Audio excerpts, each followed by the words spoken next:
es importante que tengamos en cuenta que hoy podemos decir a ciencia cierta en Colombia que hay una ruptura del sector hegemónico del país. Ellos a su interior también están peleando, ellos a su interior también se están disputando cosas, y también hay muchas tensiones a partir de la llegada del candidato de ellos, que también los va a rebasar a ellos en un montón de cosas. Hay efectivamente una ruptura del bloque hegemónico en este país, que se cristaliza con la materialización de estos votos, indiferentemente de que hayamos ganado o de que hayamos perdido. Esto nos pone a nosotros, el hablar de una ruptura hegemónica en la experiencia latinoamericana y el progresismo latinoamericano, nos pone o nos entra a todos y a todas en un ejercicio que se ha denominado los ciclos intermitentes. ¿Qué es un ciclo intermitente? Lo que ha estado pasando todo este tiempo en todos los países latinoamericanos, de la puja permanente por intentar tener el control del Estado. ¿Eso qué quiere decir? Que no es la victoria para ellos, es una batalla que ganaron, pero es una batalla que si entendemos en su profundidad y empezamos a trabajar de manera organizada, podemos capitalizar mucho más. Sí y solo sí, y esto sí es un condicionante, empezamos a trabajar sobre la base de la razón por sobre la emocionalidad que nos desborda en todos los ejercicios y nos desborda en todos los escenarios. Diría el Che, hay que endurecer sin perder jamás la ternura. Y en este tipo de ejercicios es importante que le bajemos a la emocionalidad que nos puede costar muertos. Y ojo con esto, la emocionalidad nos puede costar muertos. Y empecemos a mirar con cabeza más fría este ciclo electoral, en el que hartas críticas tenemos que hacernos, compañeros y compañeras. Hartas críticas y autocríticas. Y tenemos que replantear muchas cosas y tenemos que reordenar la casa para la pelea que se viene. Claramente Abelardo ha definido de que la política que va a desarrollar en su nuevo gobierno, si llega a quedar, es una política tributarista. ¿Qué significa eso? ¿Qué implica eso? Una política tributarista que se va a desmontar paulatinamente lo poco que llamamos grandes conquistas, porque no fue mucho, y también tenemos que ser claros con eso. Y no es poco porque el gobierno no quiso, es poco porque no nos dejaron y estamos empezando a entender que es el ejercicio administrativo en el gobierno.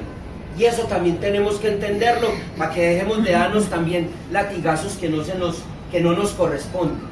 Estamos aprendiendo.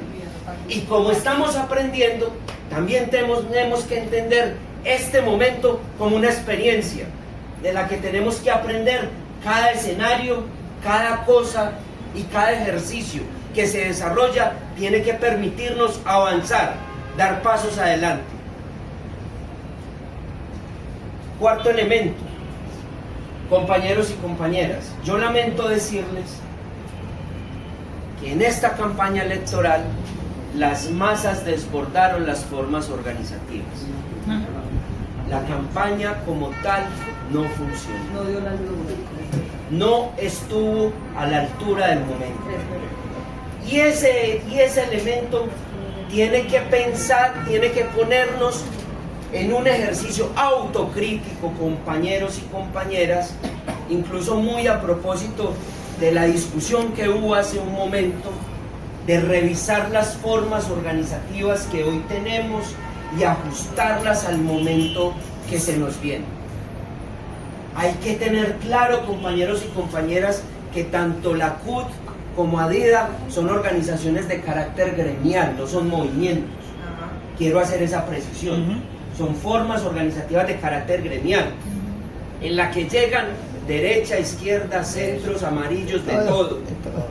Entonces, caracterizar estas formas gremiales como organizaciones netamente con líneas políticas definidas, compañeros, les hago el llamado, seamos sensatos porque tampoco nos podemos decir mentiras entre nosotros.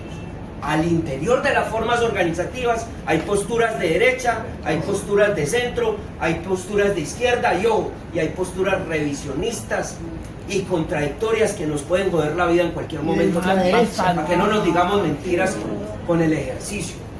Y en ese orden de ideas, compas, hoy nos surge hacer análisis realmente críticos, claros y serenos para que podamos atender lo que se viene. El concepto de estripar se está materializando. Cuando iniciaron los escrutinios, hubo dos elementos que es importante que tengamos muy en cuenta. El primero, había un equipo de escoltas rodeando a dos personajillos peligrosísimos de esta ciudad dentro de las instalaciones de Plaza Mayor. Armados, no tenían identificación y no estaban en función de cosas más allá de acercárseles a los escrutadores, hacerles así. Primer elemento. Segundo elemento, para quienes estábamos afuera, en medio de la puja, logramos constatar que había un buen equipo de amigos de ellos con el bate en la mano. Y el señor estaba adentro. El movimiento, ese movimiento se cristaliza.